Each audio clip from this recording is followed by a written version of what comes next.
कल जो मीटिंग होने जा रही है तो अपने बीजेपी के पार्लियामेंट्री पार्टी की जो मीटिंग है वो कल होगी और बीजेपी के जो प्रभारी है ऑब्जर्वर है वो भी मतलब कल जा रहे हैं और वो सब एमएलए का जो ओपिनियन है वो सुनेंगे और माननीय मोदी साहब और अमित शाह साहब जो नाम न देंगे उस नाम को अनाउंस किया जाएगा। लेकिन मुझे लगता है कि कल देवेंद्र फडणवीस का ये नाम अनाउंस हो सकता है और देवेंद्र फडणवीस जी का कार्यकाल 2014 से 19 तक का बहुत अच्छा रहा है और अभी डिप्टी सीएम पद पर रहकर भी एकनाथ शिंदे के नेतृत्व उन्होंने काम भी किया है। लेकिन सर कल एकनाथ शिंदे ने फिर से कल दिल्ली में जो मीटिंग थी वो स्किप कर दी, सिर्फ अजीत दादा पवार ही दिल्ली में पहुंचे थे होम मिनिस्टर से मिलने के लिए। हाँ तो ठीक है, मतलब अजीत दादा पवार जी इधर आए थे, पोर्टफोलियो या मंत्री पद कितने देना है क्या उस पर चर्चा करने के लिए अजीत दादा आए थे, लेकिन अजीत दादा कोई प्रॉब्लम नहीं है और एकनाथ शिंदे का भी कोई प्रॉब्लम नहीं। उन्होंने ऑलरेडी अनाउंस किया है कि वो मुख्यमंत्री पद के रेस में नहीं है और बीजेपी के हाई कमांड ने उनको ऑलरेडी बोल दिया है कि भाई इस वक्त आपको मुख्यमंत्री नहीं बनाया जाएगा, आपको 2.5 साल मुख्यमंत्री पद हमने दे दिया था। तो इसीलिए अभी उनके सामने एक अल्टरनेटिव है कि वो महायुति का अध्यक्ष पद वो स्वीकार सकते हैं और मतलब महाराष्ट्र में वो रह सकते हैं या केंद्र में मंत्री बनना है तो मंत्री भी बन सकते हैं, लेकिन शायद उसके लिए वो तैयार नहीं, वो काफ़ी नर्वस भी है।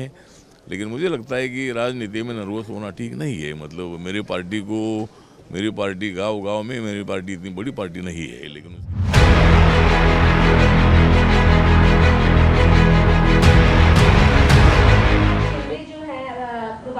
दूसरी बार ऐसा हुआ है कि दोबारा से जो है गायब हो गए, डिसअपेयर हो गए हैं। दोनों पार्टीज में अभी तक पोर्टफोलियो को लेकर जो कैसे है डिसअपेयर? एकनाथ शिंदे महाराष्ट्र के केयरटेकर मुख्यमंत्री है। अगर मुख्यमंत्री कैसा डिसअपेयर या गायब हो सकता है? और दिल्ली में इतनी बड़ी यंत्रणा है, सीबीआई, पुलिस, रॉ, इंटेलिजेंस। देखिए सब एक खेल चल रहा है महाराष्ट्र में। 10 दिन हो चुके हैं, बहुमत है उनके पास, पूरा भारी बहुमत है, फिर भी ये लोग मुख्यमंत्री का नाम, भारतीय जनता पार्टी के पार्लियामेंट्री नेता का नाम अब तक घोषित नहीं कर पा रहे हैं। उनके पास इतना बहुमत है, उसके बावजूद अब तक राजभवन में जाकर सरकार स्थापने का, सरकार बनाने का दावा नहीं कर सकते ये लोग अब तक, और राजभवन से अब तक सरकार बनाने का न्योता भी नहीं मिला है। उसके बावजूद ये लोगों ने हमारे आज़ाद मैदान में बहुत बड़ा पंडाल डाला है। किसके आदेश से डाला है? राजभवन ने अब तक आपको बुलाया नहीं है सरकार बनाने के लिए, अब तक मुख्यमंत्री का नाम तय नहीं है। तो ये कौन कर रहा है? ये कौन सा खेल चल रहा है, आप बताइए। और एकनाथ शिंदे जो है वो जो आंख उठाकर देख रहे हैं ना, ये सब दिल्ली का खेल है। अजीत पवार भी दिल्ली में मौजूद है। अरे ये सब दिल्ली, महाराष्ट्र में जो एक चल रही है मरकट लीला वो सब दिल्ली चला रही है। डमरू बजा रहे हैं, दिल्ली से लोग नाच रहे हैं। सर श्रीकांत ने रिफ्यूज किया है क्लेम्स को लेकर कि डिप्टी सीएम, मुझे मालूम नहीं। और साबरमती रिपोर्ट की बात करें तो प्रधानमंत्री, फिल्म के कलाकार और काफी सारे मिनिस्टर, एमपीज, केंद्रीय क्या है साबरमती में क्या हुआ उस बारे में सब सच सामने आया है। गोधरा में रियल स्टोरी क्या थी, हाँ, स्क्रीन प्ले क्या था, पर्दे का पीछे का स्क्रीन प्ले अलग ही था। प्रधानमंत्री को ये सब देखने के लिए टाइम है। लेकिन हम जब पूछते हैं कि अडानी के ऊपर चर्चा करो, अडानी फाइल के ऊपर चर्चा करो, तो प्रधानमंत्री और उनकी सरकार भाग जाती है। दिल्ली की सीमा पर किसान आकर खड़े हैं, उनकी मांगे लेकर नोएडा तक पहुंचे हैं। उनके बारे में प्रधानमंत्री को कोई अपनी बात रखने के लिए टाइम नहीं है। और अपने इंडिया के जो तालियां बजाने वाले लोग हैं, उनके सांसद, उनको लेकर फिल्में, अरे हमको भी फिल्मों को बुलाए, हमें भी फिल्म समझती है, हम भी कुछ आपको सजेशन दे सकते हैं फिल्मों में, हमने भी फिल्में बनाई है, हम भी इतने सालों से मुंबई में फिल्में देखते आए हैं। क्या फिल्म आप ही देखते हैं? अभी अभी आप फिल्म देखना शुरू किया है यहाँ दिल्ली में आने के बाद। तो आप ये सभी फाइल्स हैं ना, साबरमती फाइल्स, कश्मीर फाइल्स, हाँ, इंदिरा गांधी की files, Tashkent files, Adani files. भविष्य में कौन सी फाइलें देखने? फाइलें तो बहुत है, फाइलें निकलेगी सबकी, फिल्में भी बनेगी। तो ये जो टाइम है, कश्मीर पंडितों के ऊपर एक फिल्म बनाइए, क्या हालत में आज वो जी रहे हैं। मणिपुर की फाइल आप निकालिए, अब तक आपको मणिपुर जाने के लिए टाइम नहीं मिला है, 3-4 साल हो गए। तो एक आपके जो प्रोड्यूसर्स है आपके परिवार के जो फिल्में बनाते हैं उनको बोलिए कि मणिपुर के ऊपर एक सिनेमा बनाइए। जो किसानों का आंदोलन चल रहा है उनके ऊपर एक सिनेमा बनाइए। हाँ, ये तो क्या। एकनाथ शिंदे जी का बयान आया कि मुख्यमंत्री की जो पद है वो उन्होंने अनकंडीशनल बीजेपी को दे दी है। क्या लगता है उसके बाद कौन सा पोस्ट मुख्यमंत्री मतलब एकनाथ शिंदे जी के लिए होगी, क्या करेंगे?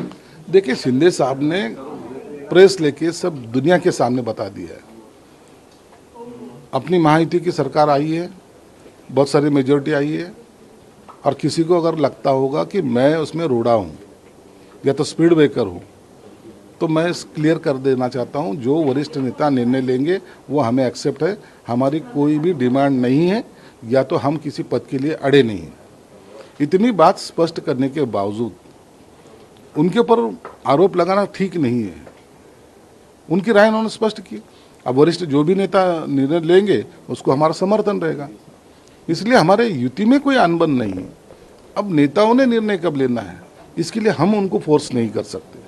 उनका आदेश जो भी आएगा वो हमें एक्सेप्ट रहेगा। नेताओं के निर्णय के बाद क्या एकनाथ शिंदे अपना निर्णय लेंगे, कौन सा पद लेना है, क्या लेना है? वो तो निर्णय लेना ही पड़ेगा। वो पक्ष के प्रमुख है, उनको कौन सा पद लेना है वो उसके बारे में डिसीजन लेंगे। किस किस को मंत्रिमंडल में लाना है उसके बारे में निर्णय लेना है। पार्टी की अपनी क्या विचारधारा रहेगी उसके बारे में डिसीजन लेना है। तो ये सब लेने का पावर्स उनको है, और हमने सबने उनको गठ नेता बोल के चुना है। तो आप इसलिए उनको उस सब बातें का एक तो टेंशन भी रहता है, और वो बातों का डिसीजन लेते वक्त ये सब बातों को सोचना भी पड़ता है। क्या आज महायुति की मीटिंग होगी, क्या लग रहा है? मेरे ख्याल से तो आज होना चाहिए, क्योंकि वक्त अभी कम है। शिंदे साहब आज कल ठाना आए हैं, आज वर्षा पे आएंगे, और ये सब वरिष्ठ नेताओं की, शिंदे साहब है, फडणवीस साहब है, अजित दादा है, इनकी बैठक जरूर होगी, ऐसा मेरा अंदाज है। और बैठक के बाद ये जो कन्फ्यूजन है विभागों के बारे में, मंत्री पदों के बारे में, कितने आ रहे कितने जा रहे, इस सब बारे में उनकी डिस्कशन होगी। और एक दिन के बाद, आज नहीं लेकिन और एक दिन के बाद इसकी अनाउंसमेंट भी की जाएगी, या तो जो मंत्री पद के लिए शपथ ले रहे उनको बुलाया भी जाएगा। महाराष्ट्र के जो चीफ इलेक्शन ऑफिसर हैं उनका बयान आया कि जो ईवीएम मशीन को लेके अगर कोई गलत अफवाह फैलाता है, अभी किसी ने फैलाया तो उसके ऊपर भी एफआईआर करेंगे, साइबर क्राइम में कंप्लेंट की गई। क्या कहना चाहिए? सही बात है ना, आपको टाइम दिया गया है। जब इलेक्शन स्टार्ट होने के पहले भी ईवीएम के बारे में डेमो दिखाया गया है। आज भी इलेक्शन कमीशन कह रहा है कि 3 तारीख शायद कल, जिसको डाउट है उन्होंने आके हमको ये प्रूव करके देना चाहिए। उनको भी उन्होंने कॉल किया, लेकिन उसके बारे में जो गलत सलत बातें जो हो रही है, इलेक्शन कमिश्नर के ऊपर आरोप लगाए जा रहे हैं, या तो वो ईवीएम मशीन पे बताया जा रहा है कि इसमें फ्रॉड पना होता है, चीट होता है, ये होता है, तो ये बात गलत है। देश के लोगों को कन्फ्यूजन में नहीं रखना है। जिसने मतदान किया है उसको ये कॉन्फिडेंस होना चाहिए कि यस, मैंने सही जगह पे सही आदमी को वोट किया है। मोहन भागवत का बयान आया कि कम से कम 3 बच्चे होना चाहिए। इस तरह से देखते हैं, अपोजिशन कह रहे हैं क्या उनको कुछ 1500 रुपये या मतलब लाड़की बहन? अपोजिशन वालों को बोलने के लिए कोई मायने भी नहीं उनका, और उसको कोई ख्याल भी देता नहीं। अब एक बात देख लीजिए कि चाइना एक कंट्री ऐसी थी कि जो लोक संख्या में 1 नंबर थी। कुछ दिनों के बाद उन्होंने जब लोक संख्या रोकने की कोशिश की, तो आज ऐसी पोजीशन है, फिर उसको बढ़ावा देने के लिए उन्होंने कुछ ऐसी चीज़ें लोगों के सामने लाई। भाई अब लोक संख्या बढ़नी चाहिए, तुम ऐसा करेंगे तो तुमको ये फैसिलिटी देगी। क्यों हो रहा है ये सब? क्योंकि अगर प्रजनन कम हो जाता है तो कुछ दिन के बाद जो छोटी मोटी जो जातियाँ समीकरण जो है वो नष्ट हो जाएगी। आपने देखा होगा इस देश में पारसी लोग की एक जमात थी, उनका प्रजनन कम रहा, रेट देखा जाए तो कम हो गया, आज वो नष्ट हो गए। देश में आपने को देखने को भी नहीं मिलता। तो ऐसा समाज नष्ट नहीं होना चाहिए, इसलिए उन्होंने सोच समझ के ये राय रखी है, और मुझे लगता है वो कोई गलत नहीं, हमारा उनको समर्थन रहेगा।